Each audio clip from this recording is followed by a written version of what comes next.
하나님의 말씀 야고보서 2장의 1절부터 4절까지 1절에서 4절까지만 저희들이 함께 한 목소리로 같이 읽도록 하겠습니다. 내 형제들아, 영광의 주 곧 우리 주 예수 그리스도에 대한 믿음을 너희가 가졌으니 사람을 차별하여 대하지 말라.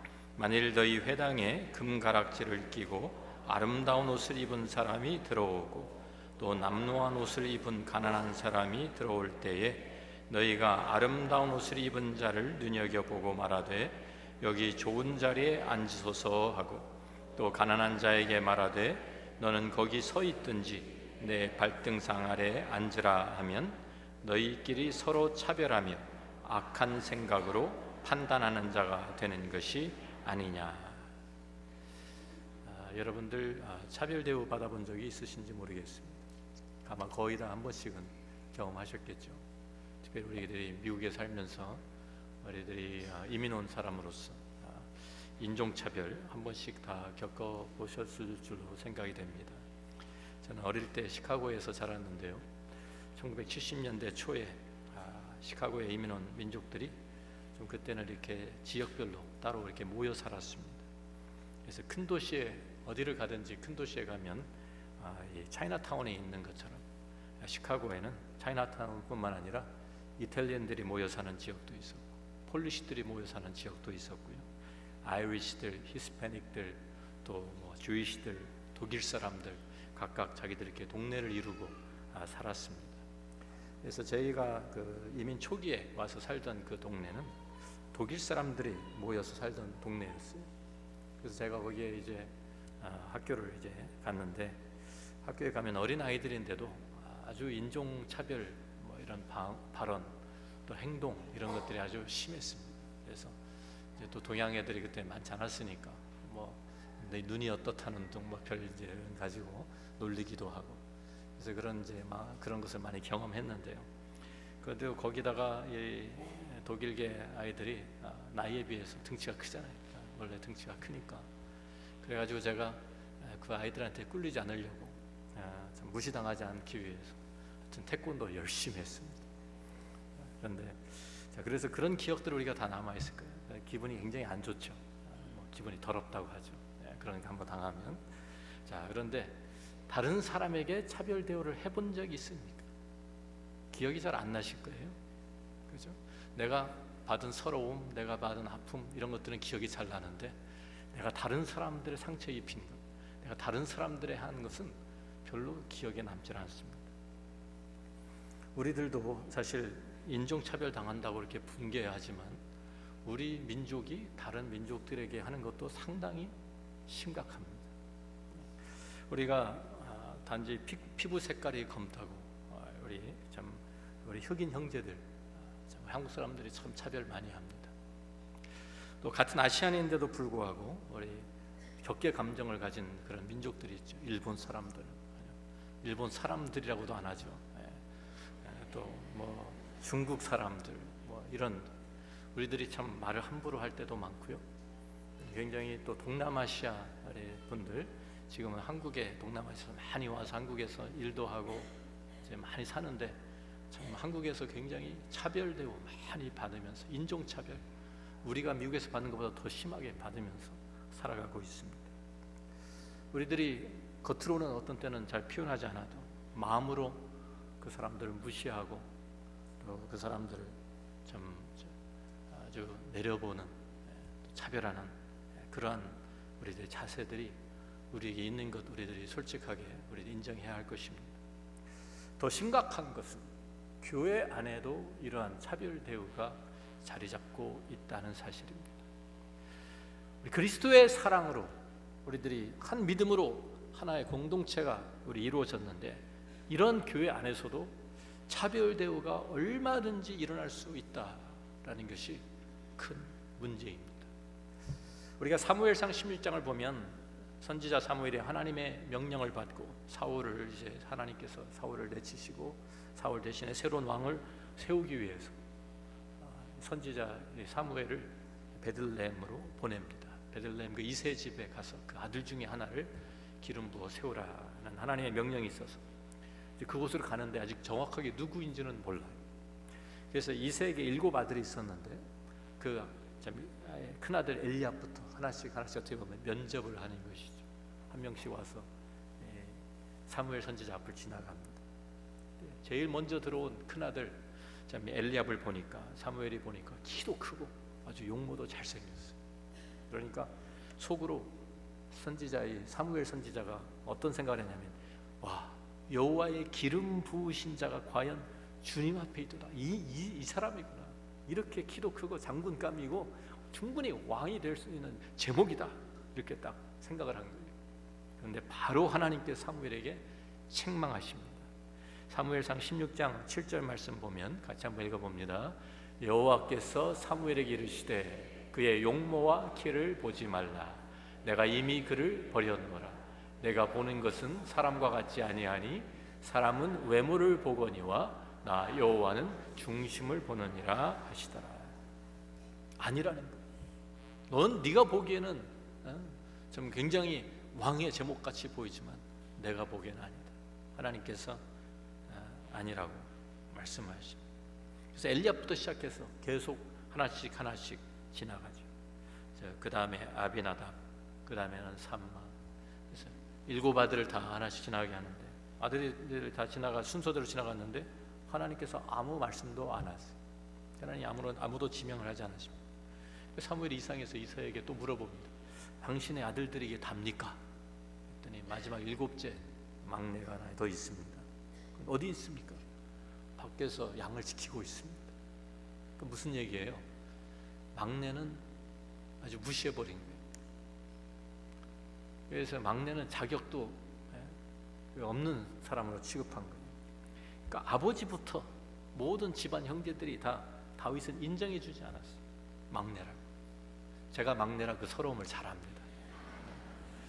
막내가 뭘 할 수 있겠나, 항상 이렇게 생각을 해요. 어른들이 뭘 생각할 때 항상 아유 좀 어린 게 뭘 알겠어, 이런 식이죠. 그러니까 중요한 일, 큰 일들 이런 것은 맡기질 않고 절대 가서 양이나 쳐라, 이런 것이죠. 그런데 하나님께서는 그 다윗을 불러서 기름을 붓게 하고 왕으로 세우십니다. 자, 여기서 우리가 생각해 볼 것은 사무엘 같은 선지자도, 그런 영적인 사람까지도 자기가 보는 눈으로, 자기 눈에 보이는 대로 외모를 보면서 판단했다라는 것입니다. 우리들이 다 그래요. 우리들이 다 외모, 또 아니면 겉으로 드러난 것, 그런 것만 가지고 우리들이 판단합니다. 세상 사람들은 다 이렇게 살아가니까 다른 사람들에게 인정을 받기 위해서, 그래서 소위 좀 이 보이는 것에 치중을 합니다. 잘 보이기 위해서. 그래서 스펙을 쌓죠. 어느 집안 출신인가, 어느 학교를 나왔는가, 유학은 갔다 왔나, 집안 출신이 안 좋으면 뭐 좋은 집안하고 연을 맺어가지고 결혼이라도 하려고 하고, 동네는 어디서 사나, 시시한 동네 사면 인정해주지 않고 그래도 강남에서 살아야 한국에는 인정해주고, 어떤 차를 몰고 다니고, 직업은 무엇인가, 그런 것도 안 되면 브랜드 네임 옷으로 치장하고, 명품 가방 들고 다니면 사람들이 인정해주고, 외모도 중요하게 보죠. 사람들, 세상 사람들. 그러니까 성형수술 유행하고, 이러한 잣대로 사람들을 재어보고, 이 사람은 괜찮은 사람, 이 사람은 나한테 필요한 사람, 이 사람은 필요 없는 사람. 이것이 세상의 방법이에요. 그런데 오늘 본문 말씀은, 성경은 우리에게 이런 것은 악한 것이다 라고 우리에게 지적해 줍니다. 특히 우리 크리스천들에게는 맞지 않는 것입니다. 우리 크리스천들이 이런 세상의 잣대를 가지고 다른 사람들을 판단하고, 이런 잣대를 사용해서 다른 사람들을 재본다고 하면, 그래서 계급을 나누고 사람을 이렇게 차별하기 시작하면, 바로 그것은 우리가 믿는 복음에 역행하는 것이다 라고 지적하고 있는 것입니다. 차별 대우는요, 복음과 거꾸로 가는 것입니다. 오늘 2장 1절 말씀 보니까, 내 형제들아 영광의 주 곧 우리 주 예수 그리스도에 대한 믿음을 너희가 가졌으니 사람을 차별하여 대하지 말라. 차별하는 것이 우리가 가진 믿음과 상반되는 것이라 말입니다. 예수님께서 왜 이 땅에 오셨어요? 잘난 사람들, 특별한 사람들, 아주 세력 있는 사람들, 이런 사람들 위해서 오셨나요? 아니잖아요. 복음의 시작점이 무엇입니까? 우리가 잘 아는 로마서 3장 10절부터 한번 같이 읽어보겠습니다. 10절부터 12절까지 읽습니다. 기록된 바 의인은 없나니 하나도 없으며 깨닫는 자도 없고 하나님을 찾는 자도 없고 다 치우쳐 함께 무익하게 되고 선을 행하는 자는 없나니 하나도 없도다. 성경은 분명하게 선언합니다. 의인은 없나니 단 하나도 없다. 거기에서 복음이 시작하는 거예요. 바로 그 좀 암담한 상황에서 우리가 복음이 필요한 거예요. 로마서 3장 23절도 우리에게 말씀합니다. 모든 사람이 죄를 범하였으며 하나님의 영광에 이르지 못하더니. 모든 사람이 하나님 앞에 죄를 지었고 모든 사람이 하나님 앞에 죄인입니다. 이것이 복음의 시작 포인트입니다. 그렇기 때문에 모든 사람은 복음 앞에서 평등합니다. 우리가 다 죄인들이에요. 우리가 다 전적으로 타락한 사람들이에요. 우리가 다 하나님의 진노의 대상들이었어요. 에베소서 2장 3절 말씀을 우리가 보면 같이 한번 읽어봅니다. 전에는 우리도 다 그 가운데서 우리의 육체의 욕심을 따라 지내며 육체와 마음에 원하는 것을 하여 다른 이들과 같이 본질상 진노의 자녀이었더니. 지금 사도 바울이 이 말을 쓰면서 우리도라는 이 말은 유대인들을 가리키는 말입니다. 유대인들이 자기들 생각에는 이방인들과 우리는 다르다 생각을 했어요. 우리는 하나님께서 택하신 선민이다. 이방인들, 죄인들, 이 사람들하고 우리는 다른 사람들이야. 다른 부류의 사람들이야. 그러는데 복음을 그가 분명히 깨닫고 나니까 이방인들이나 우리들이나 유대인들이나 다 똑같은 죄인들이다. 다 하나님 앞에서 진노의 자녀, 진노를 받을 수밖에 없는 그런 사람들이었다라고 고백하고 있는 거예요. 지금 우리 모두가 다 진노의 자녀라고 성경이 선언합니다. 그 말은 그래서 우리 모두가 하나님의 자비와 용서와 사랑이 필요한 사람들이다 라는 말입니다. 모든 사람이 다 십자가의 은혜가 필요한 사람들입니다. 누구도 예수 그리스도의 보혈이 필요 없는 사람은 단 하나도 없습니다. 대통령도, 이 땅의 대통령도 예수 그리스도의 피가 필요한 사람입니다. 이 세상에서 제일 가는 부자도 예수님이 필요합니다. 우리가 잘 아는 인기 연예인들 아니면 유명한 운동선수들 모두 다 예수님이 필요합니다. 왜? 다 죄인들이니까. 그리고 길거리에 있는 홈레스들, 우리들이 멸시하고 지나치는 노숙자들이나 감옥에 갇혀있는 범죄자들, 더욱더 예수 그리스도의 은혜가 필요한 사람들입니다. 다 복음이 필요한 것은 다 똑같은 거예요. 모든 사람. 그래서 모든 사람 복음 앞에서 평등합니다. 복음은 그 사람이 어떤 인종인가 묻지 않습니다. 복음은 그 사람이 얼마나 배운 사람인가 따지지 않습니다. 복음은 그 사람이 얼마나 가진 사람인지 묻지 않습니다. 그 사람의 지위가 무엇인지도 물어보지 않습니다.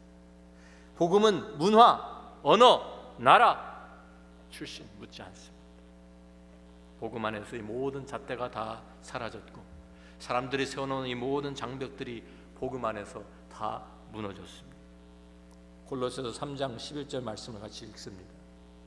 거기에는 헬라인이나 유대인이나 할례파나 무할례파나 야만인이나 수구디아인이나 종이나 자유인이 차별이 있을 수 없나니 오직 그리스도는 만유시요 만유 안에 계시니라.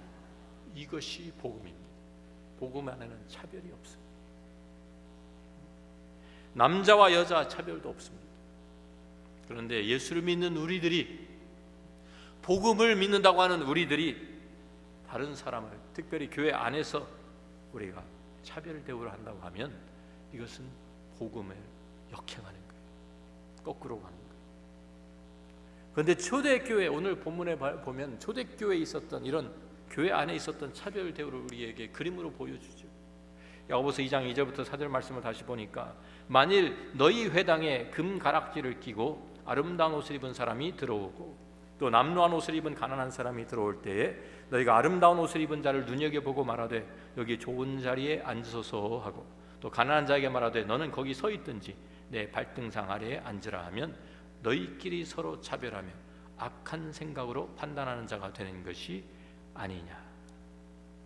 그리스도의 피로 하나가 된 한 가족이 된 교회 안에서 이러한 차별 대우가 버젓이 초대교회에서부터 행해지고 있었다는 것입니다. 주일날 아침에 두 사람이 방문을 했습니다.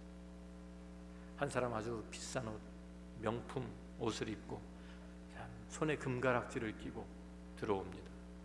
그 당시에 금가락지는 상류층에 속했다라는 그런 스테러스 심볼입니다. 또 다른 한 사람은 남루한 옷을 입은 가난한 사람이 한눈에 봐도 딱 보입니다. 안내를 맡은 집사님이 두 사람이 들어오는 걸 딱 보더니 누구에게 달려가겠습니까? 옷을 잘 차려입고 금가락지를 낀 사람에 달려가서 영접하면서 이쪽으로 앉아 오십시오. 좋은 자리에다가 앞자리에다가 다 앉혀놓고 그 남루한 옷을 입은 사람, 가난한 사람은 뭐 안내도 제대로 해주지 않고 영접도 안 해주고 그냥 자리가 없으니까 뒤에 서 있든지 아니면 이 땅바닥에 앉아 예배드리라.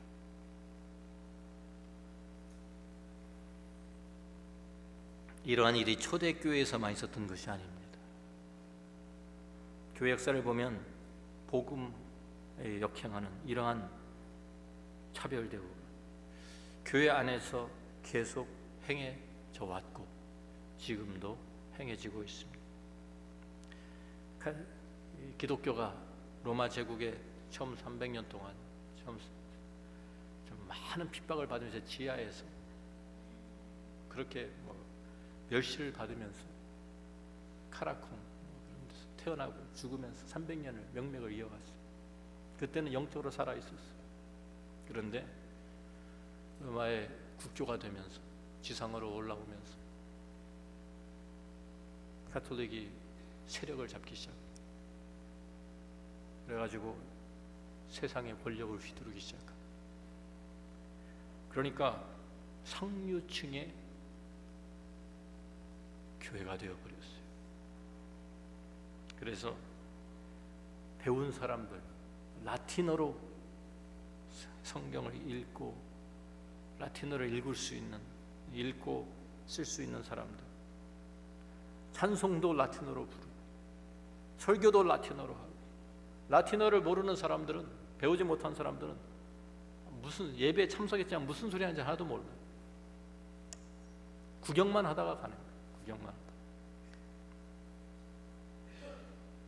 그래서 종교개혁할 때 마틴 루터가 그 성경도 참 보통 사람들이 읽을 수 있는 언어로 번역을 해서 주고, 찬송도 독일어로 작곡을 해서 붙여서 주고, 성경과 찬송을 일반 교인들에게 되돌려 준 거예요. 그런데 시간이 지나면서 개신교에 문제가 생깁니다. 1700년대 요한 웨슬레를 통해서 영국에 엄청난 부흥의 역사가 있었습니다. 요한 웨슬레가 순회 전도자로 돌아다니면서 전도를 하는데, 어떤 때는 큰 광장에서, 어떤 때는 길거리에서 그냥 전도를 하면 수많은 사람들이 나와서 말씀을 듣고 복음 듣고 회개하고, 그래서 구원받는 사람들이 엄청나게 생겼어요. 탄광에서 전도를 하니까 광부들이 나와서 복음을 듣고 수백 명 회개하고 예수를 믿습니다. 이 사람들이 이제 양육을 시켜야 되니까 교회로 데리고 가야 되죠. 교회 데리고 가서 참 그들이 요한 웨슬레는 이렇게 돌아다니면서 순회 전도하는 사람이니까 그 교회에 맡기려고 찾아갔어요. 그런데 그 당시에 영국 성공회가 완전히 귀족들만 모이는 상류층이 교회가 되어버렸습니다. 탄광에서 일하던 이 광부들이 그냥 그 시커먼 옷을 입고 또 그냥 아주 지저분한 모습 그대로 교회에 들어오니까 이 사람들이 여기 어디라고 들어오냐고 문을 닫아 걸고 다 쫓아버렸어요. 그래서 요한 웨슬레가 이 사람들을 데리고 어쩔 수가 없어서 따로 모아서 감리교회를 시작한 것입니다. 갈 데가 없어서 교회들이 받아주질 않으니까. 그런데 아이러니컬하게도요, 100년 후에 감리교회가 똑같은 길을 걷습니다. 100년 후에 감리교 출신 윌리엄 부스라는 사람이 가난한 사람들, 노숙자들 도우면서 길거리에 또 창녀들 이런 사람들 선도해가지고 교회로 데리고 옵니다. 근데 감리교회가 100년 만에 역시 귀족들의 교회가 되어버렸어요. 길거리에 있던 사람들, 마약 중독된 사람들, 창녀들, 이 사람들을 전도해가지고 데리고 오니까 교회에서 어떻게 이런 사람들 데리고 오냐고 또 문 닫아 걸고 내쫓아 버렸습니다. 윌리엄 부스가 그 사람들 데리고 갈 데가 없어서 시작한 것이 구세군입니다. 기가 막히지 않습니까? 우리가 지금 생각하면 어떻게 교회가 그럴 수가 있느냐. 그런데 현대교회도 똑같은 위험을 가지고 있습니다. 크리스천들이, 우리 교회는 문턱이 높지 않은가요 혹시? 크리스천들이 스테러스 심볼에 또 약합니다. 우리도 교회 파킹장에 아주 고급 차가, 승용차가 서 있으면 와, 우리 교회 저런 차 타고 다니는 사람도 있네, 눈여겨보잖아요. 교회 안에서도 새로 가족이 등록을 하면 어느 학교 출신인지 어떤 직업을 가지고 있는지 그런 것이 궁금합니다. 이런 것에만 관심을 가지면 우리가 세상과 다른 것이 무엇입니까? 우리들도 역시 똑같이 세상적인 잣대로 사람들을 재어보고 판단하고, 이 사람은 우리 교회에 도움이 되겠다, 이 사람은 별 볼 일 없는 사람이구나 지나친다고 합니다. 우리가 세상과 다를 바가 뭐예요? 이거는 복음과 복음에 역행하는 것입니다. 우리들이 예수 그리스도의 복음에 빚진 자들이라고 하면, 예수 그리스도의 그 복음이 우리 안에 살아있다고 하면, 모든 사람을 부르시고 모든 사람을 품으시고 모든 사람을 자녀 삼으시는 하나님의 은혜와 사랑과 긍휼을 우리는 분명히 기억해야 할 것입니다. 이 사람이 우리 교회에 도움이 될 사람인가? 이 사람이 헌금 많이 할 사람인가? 이 사람, 우리가 이 사람을 통해서 우리가 좀 이득을 볼 수 있을까? 다 악한 생각입니다. 한때 한국의 어떤 교회에, 다 아는 교회죠, 우리들이. 대통령이 출석하니까 그 교회가 엄청 유명해지고 많은 사람들이 그 교회에 몰려듭니다. 어떻게 하든지 줄을 대고 어떻게 하든지 연결이 되어서 이익 보려고 하는, 교회가 그런 곳 아니잖아요. 어떨 때는 우리는 그래도 차별되고 하지 않습니다 라고 생각하는 분들이 있습니다. 그런데요, 특별 대우도 차별 대우입니다. 그래도 나는 좀 다른 사람보다 우리가 다 그런 마음이 있어요. 다른 사람들이 나를 좀 특별하게 대우해 주길 바라는 마음,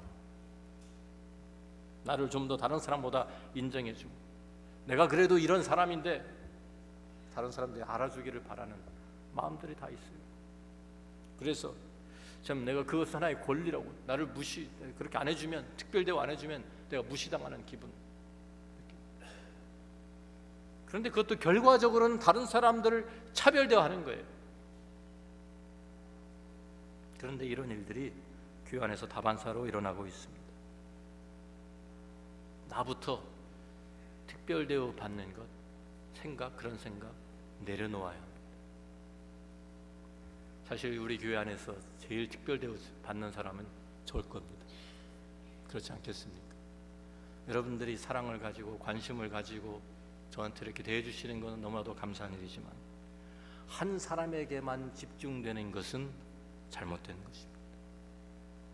우리 주위에 우리가 돌봐야 될 소외된 사람들, 외로운 사람들 얼마나 많습니까? 우리 교회 안에도 많습니다. 그분들에게 관심을 가져주시고 그분들에게 다가가시고 그분들을 대접하고 그분들을 우리들이 돌보는 것이 하나님께서 훨씬 더 기뻐하실 일이라고 저는 믿습니다. 그렇게 하셔야 됩니다. 우리가 교회 안에서 정말 좀 그래도 대표적인 사람 아니면은 교회 우리 장로님들, 권사님들 이런 분들만 우리들이 따로 특별히 대우하는 이것보다는 교회가 우리들이 집중해야 될 부분은 소외된 분들은 없는지, 우리가 돌봐야 될 사람들은 없는지, 우리가 도와야 될 사람들은 없는지, 이걸 돌보는 것이 진짜 교회가 아니겠습니까?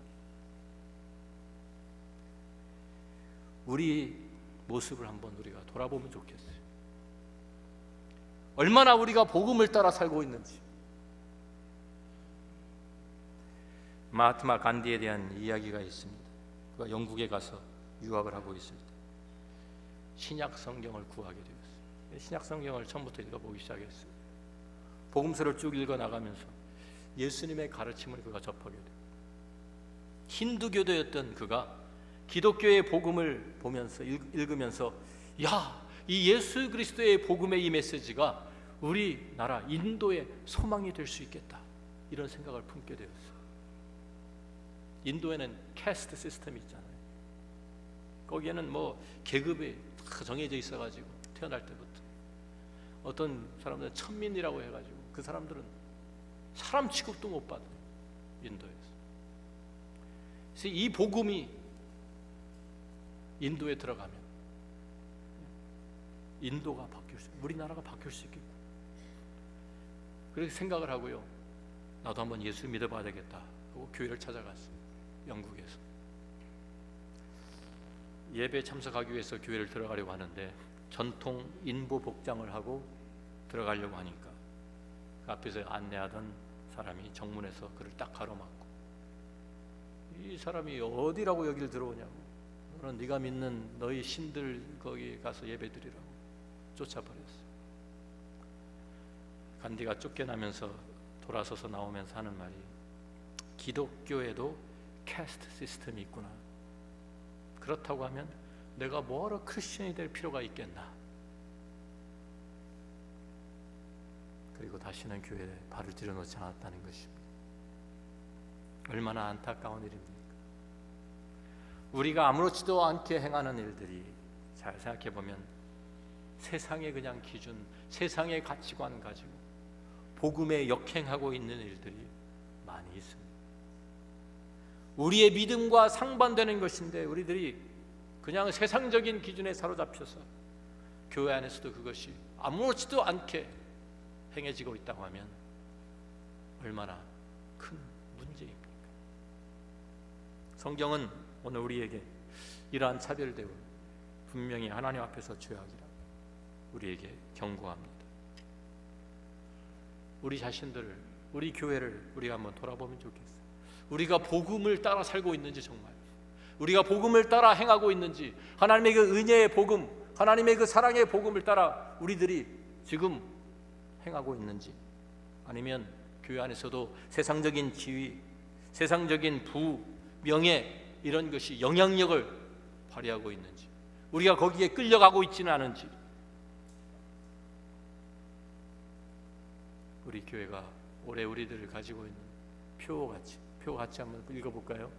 십자가만 자랑하는 교회. 십자가만 자랑하는 교회가 되었으면 좋겠습니다. 하나님의 은혜만 선포하는 교회가 되면 좋겠습니다.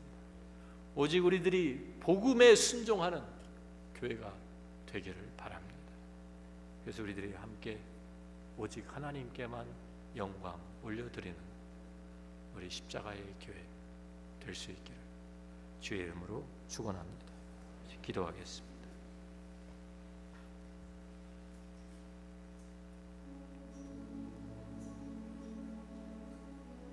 우리가 아무렇지도 않게 다른 사람들을 차별하고 있지는 않습니까? 세상 사람들의 가치관을 그대로 우리들이 답습해서 그것에 따라 움직여지고 있지는 않습니까? 우리 교회 안에서의 결정이나 우리 교회 안에서의 성도의 교제가 이런 일들로 세상의 영향력으로 무너지고 있다고 하면 우리는 십자가로 돌아가야 합니다. 다시 십자가의 복음으로, 예수 그리스도의 그 은혜로, 하나님의 사랑으로 우리가 회복되어야 합니다. 세상의 가치관, 세상의 영향력, 십자가 앞에서 다 내려놓아야 합니다. 그리고 하나님께서 우리에게 주시는 새로운 가치관으로 무장되어야 합니다. 하나님이 귀하게 보시는 것을 우리도 귀하게 볼 수 있어야 합니다. 하나님께서 우리에게 명령하시는 것, 그것이 우리의 우선순위가 되어야 합니다. 하나님 앞에서 우리들이 먼저 우리가 가지고 있는 권리들, 내가 특별 대우 받기를 원하는 이러한 생각들 다 내려놓기를 바랍니다. 우리 교회가 그래서 진정으로 모든 사람들을 품고 모든 사람들에게 복음을 전하고 그 사람들의 하나님의 사랑, 하나님의 은혜를 경험할 수 있게 되는 그러한 하나님 보시기에 아름다운 교회가 될 수 있기를 간절히 소원합니다. 아버지 하나님 감사합니다. 오늘도 하나님의 말씀을 통해서 저희 자신들을 돌아보게 하시고 우리 교회를 점검할 수 있게 하시니 감사합니다. 하나님, 저희들 이 세상의 영향력이 교회 안에 침투하지 못하도록 도와주시옵소서. 세상의 가치관을 가지고 우리가 교회 안에 일을 감당하지 않게 하여 주시옵소서. 온전히 십자가의 그 은혜로, 하나님의 사랑과 은혜로, 예수 그리스도의 복음으로 우리들이 굳게 설 수 있도록 십자가만 자랑하는 우리 십자가의 교회가 되게 하여 주옵소서. 예수님 귀하신 이름으로 기도합니다. 아멘. 다 함께 일어나셔서 찬송가 220장 부르겠습니다.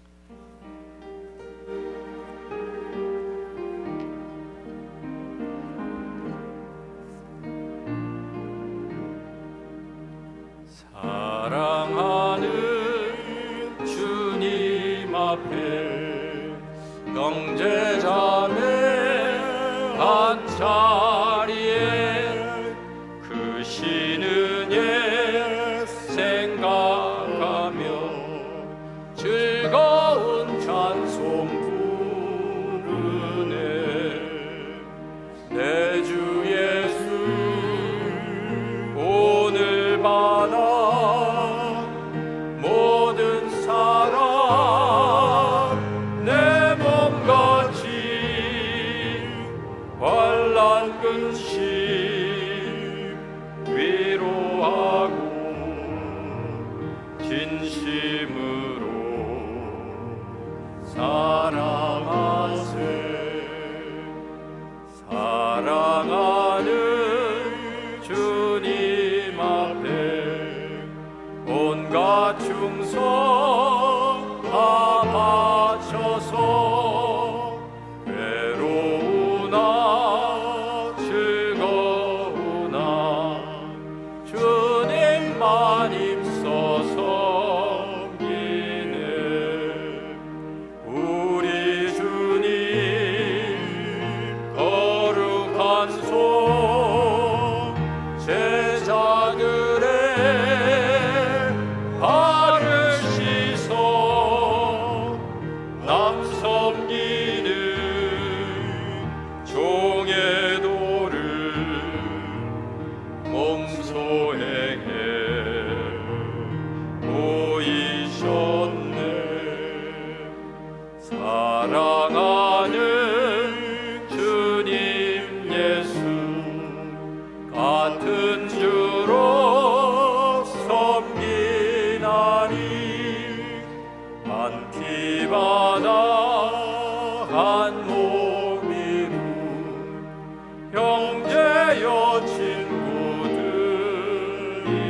주시고 너를 지키시기를 원하며 여호와는 그의 얼굴로 내게 비치사 은혜 베푸시기를 원하며 여호와는 그 얼굴을 내게로 향하여 드사 평강 주시기를 원하노라.